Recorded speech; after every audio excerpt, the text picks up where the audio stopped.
Salut tout le monde, aujourd'hui on se retrouve pour une nouvelle vidéo.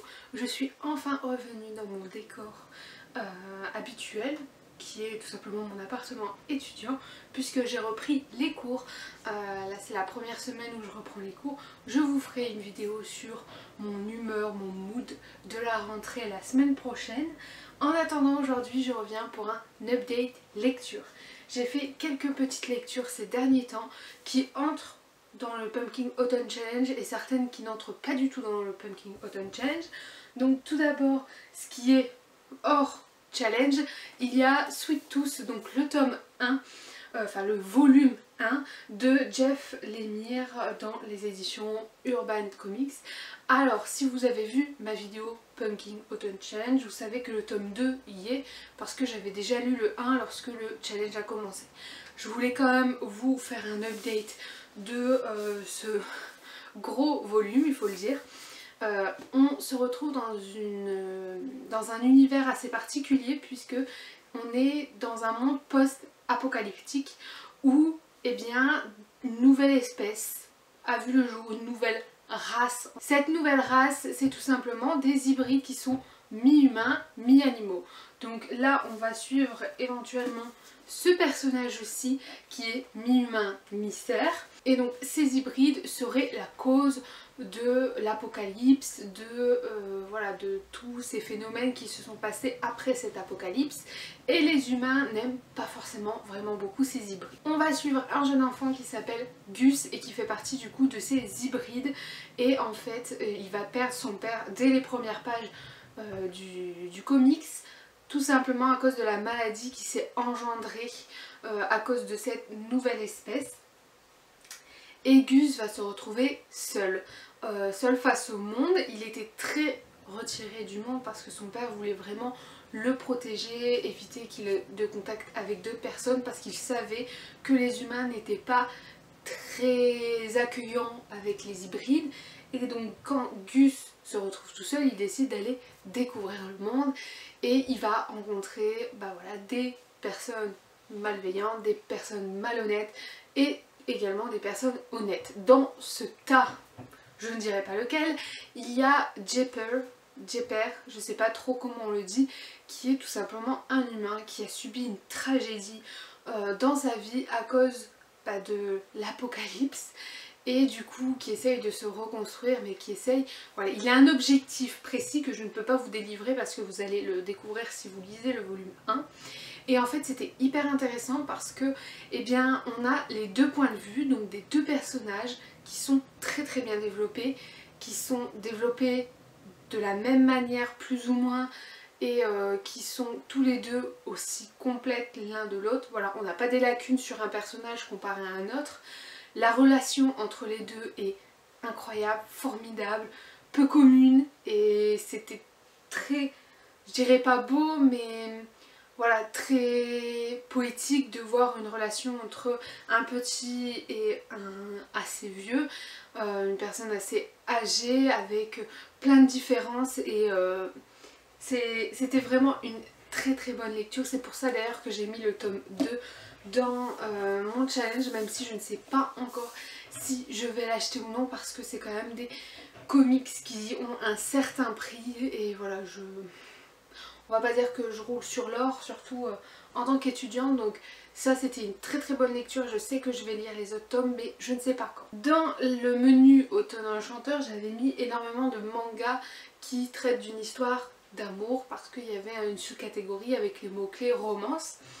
Et du coup j'ai lu Au-delà de l'apparence de Fumi Akuta dans les éditions Kana. J'ai les 3 premiers tomes. Je m'étais commandé les 2 premiers et au final j'ai commandé le 3e et je l'ai mis aussi pour ce challenge là. Et en fait, comment dire, je suis assez dubitative face à ce manga mais je l'aime beaucoup. C'est-à-dire qu'on a 2 personnages, donc Chitose, Kitose, je ne sais pas vraiment, moi je l'appelle Chitose. Et puis on a Itsuki, donc voilà, c'est ceux qui se présentent du coup sur la couverture. Et en fait, Chitose va intégrer une école d'art où Itsuki fait partie des élèves. Donc Itsuki va un peu la guider dans les premiers jours et Chitose va tomber amoureuse de lui, d'un coup d'un seul et va décider du coup de tout faire pour attirer son attention, pour voilà, pour essayer de développer une relation avec lui. Le problème, c'est que Cheetos s'est créé un peu un personnage pour plaire à tout le monde, pour être bien aux yeux de tout le monde et pour avoir un peu aucun ennemi. Et Itsuki, il voit un peu ce personnage, voilà, ce faux semblant qu'elle a sur elle, et il va essayer de casser les barrières et essayer d'aller voir au fin fond de son apparence qu'elle ressent réellement. Et du coup c'est une belle histoire d'amour qui ne commence pas vraiment tout de suite.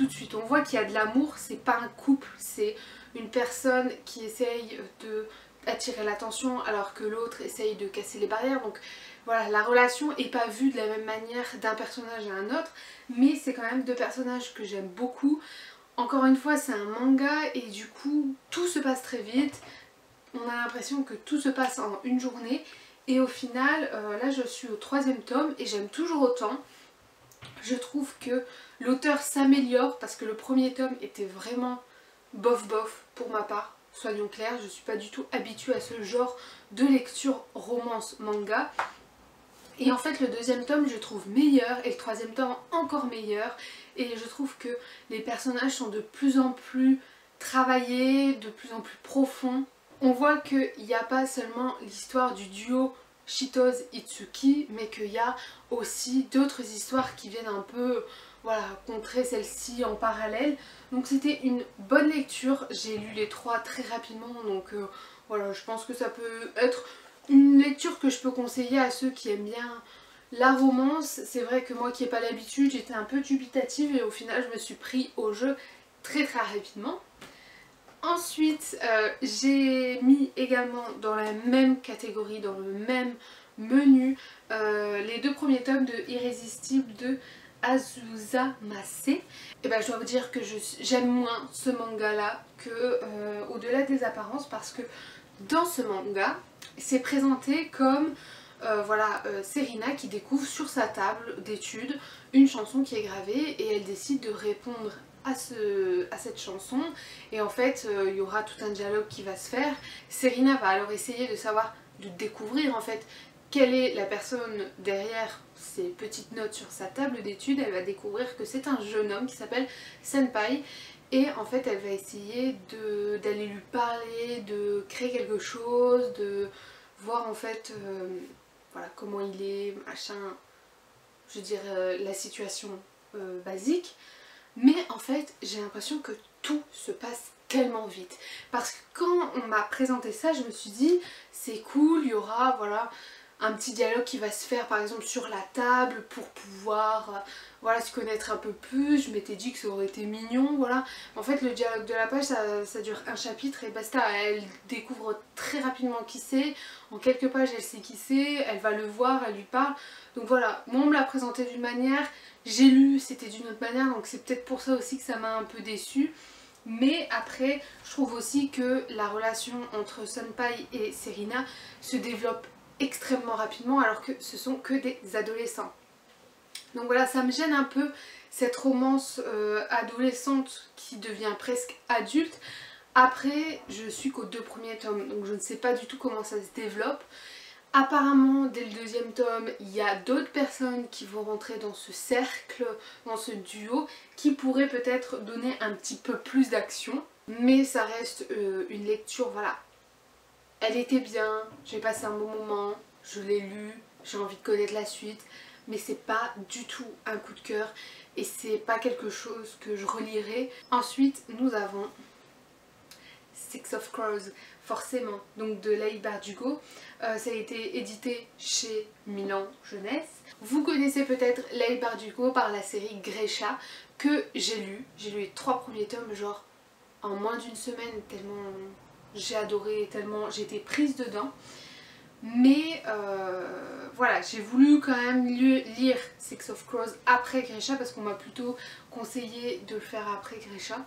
Je l'ai lu, je vois pas forcément pourquoi on m'a demandé de le lire après, mais bon, ce n'est point grave. C'est le même univers mais c'est pas du tout la même manière de voir les choses et c'était assez intéressant. Donc là on suit tout simplement un groupe de personnes qui vont aller chercher un homme, c'est leur mission, et qui vont être payés pour ça.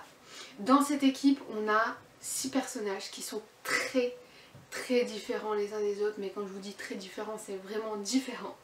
Pour vous présenter un petit peu, il y a Kaz qui est un peu le chef, voilà, celui qui assemble les troupes, et celui qui est un homme très craint par les autres, voilà, il a une certaine prestance, il s'est volé, etc. Donc voilà. Ensuite nous avons Jasper qui est lui qui est addict au jeu, mais par contre il est d'une très grande aide pour tout ce qui est tir, il vise extrêmement bien, donc c'est vraiment un beau combattant. Ensuite nous avons Inek, je ne sais pas du tout comment on le dit, mais elle c'est plutôt la petite fille qui a un passé difficile, très difficile. D'ailleurs ils ont tous un passé très difficile, hein, il faut savoir ça.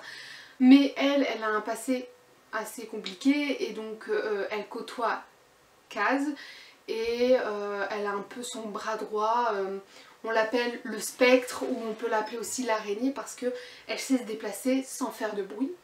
Ensuite nous avons Nina qui est une Grisha qui fait partie du coup du gang de Kaz. Ensuite nous avons Mathias qui a un passé avec un autre personnage du clan et lui par contre c'est un soldat qui a subi une injustice et qui veut absolument se venger. Et enfin on a Willan, je ne sais pas, qui tout simplement et pas forcément un voleur, un fugueur, voilà, il était né dans une famille aisée, il a décidé de s'en séparer et voilà, je vous en dis pas plus sur lui parce que vous allez le découvrir au fil de la lecture. Et donc en fait ces 6 personnages sont réunis pour aller sauver une personne et tirer la récompense. C'est leur mission, c'est un peu une mission impossible parce que c'est dans un lieu très protégé. Le récit est structuré de chapitres où à chaque chapitre on va changer de point de vue, donc tous les personnages vont un peu donner leur point de vue sur la situation, même si on va avancer dans l'histoire et ce ne sera pas par exemple une scène vue de 6 points de vue. Non, ce sera à chaque fois une scène différente, mais ce sera un personnage différent. J'ai adoré le rythme, j'aime beaucoup la plume de Leigh Bardugo parce que elle arrive à captiver, elle arrive à procurer des émotions, de la peine, de la pitié, voilà, de la vengeance, etc. Vraiment, on vit son livre. Clairement, et puis elle a un univers tellement particulier. Voilà, moi j'ai pas de zone d'ombre quand elle explique les choses, juste j'étais un peu perdue quand j'ai commencé le roman, j'étais un peu perdue en mode attends, par rapport à Grisha on est où, qu'est-ce qui s'est passé, etc. Mais sinon voilà, j'ai eu un peu de mal à commencer ma lecture, mais sinon ça a été très fluide vers la fin. Plus j'avançais dans les pages, plus je n'avais pas envie de refermer mon livre. Et en fait c'est une très bonne lecture, mais il y a quand même des choses à redire. Parce que on se retrouve déjà avec un groupe, donc 6 personnages à traiter. Et je trouve que Leigh Bardugo a peut-être effacé certains personnages pour en avantager d'autres. Il y avait des personnages dans l'ombre et j'étais un peu embêtée par rapport à ça, alors qu'il y avait des personnages en lumière qui eux avaient le droit à leur paragraphe. Ce qui était cool par contre c'est que tous les personnages avaient, comme je vous le disais, un passé assez compliqué et du coup voilà, ça a rajouté une petite voilà, un petit truc parce que du coup tout le monde se méfiait de tout le monde, personne n'avait confiance et ça permet d'avoir une petite je sais pas comment dire, atmosphère un peu méfiante, tout le monde se fait pas forcément confiance. Donc bonne lecture, mais des choses à redire. Ce que j'ai pas aimé non plus c'était que c'était un groupe mais il y avait des duos à chaque fois et je me disais il y a des relations que j'aimerais quand même un peu développer et dans ce premier tome il n'y avait pas. Après qui dit que dans le deuxième tome il n'y aura pas des relations qu'on s'attendait pas qui seront développées. Très rapidement puisque je n'ai plus de batterie, j'ai lu Hotel Earthwood, donc le tome 3 dans les éditions Casterman de Kelly George. Donc ça je ne vous fais que complimenter parce que je vous l'ai déjà présenté, c'est le tome 3 donc j'ai lu le tome 1 et le tome 2 qui est d'ailleurs parfait pour le Pumpkin Autumn Challenge ou le Cold Winter Challenge, mais moi j'ai décidé de mettre le tome 4 et le tome 3 dans ce challenge et j'ai adoré. Encore une fois on retrouve Mona à l'hôtel Heartwood, il y a un nouveau problème, il y a des nouvelles menaces qui planent sur l'hôtel et c'était tout en douceur. Encore une fois Mona à apprendre ses erreurs, elle arrive à s'exprimer mais à la fois à comprendre ce que les autres veulent exprimer. C'était vraiment une très bonne lecture. C'est tout le temps des coups de cœur Hôtel Heartwood et je pense que je m'arrêterai jamais d'aimer cette série et j'espère qu'elle va pas s'arrêter au tome 4. Je sais pas s'il y en a après, mais vraiment c'est une très bonne série que je peux conseiller à tout le monde. Et là dans le tome 3 c'est tout simplement le blaireau, le directeur décide de partir pour aider un autre ami à un autre projet et du coup il donne les rênes de l'hôtel à ses employés. Le problème c'est que tout va pas se passer comme il faut parce qu'ils vont un peu faire trop de bruit entre gros guillemets et du coup voilà ça va attirer du monde. C'était un très gros coup de cœur comme à chaque fois que je lis Hôtel Heartwood. J'espère que cette vidéo vous a plu. Moi je vous dis à la semaine prochaine pour une nouvelle vidéo. N'hésitez pas à me dire en commentaire quelles sont les lectures du Pumpkin Autumn Challenge que vous avez terminé. Je vous fais de gros bisous et puis je vous dis à la semaine prochaine. Bye!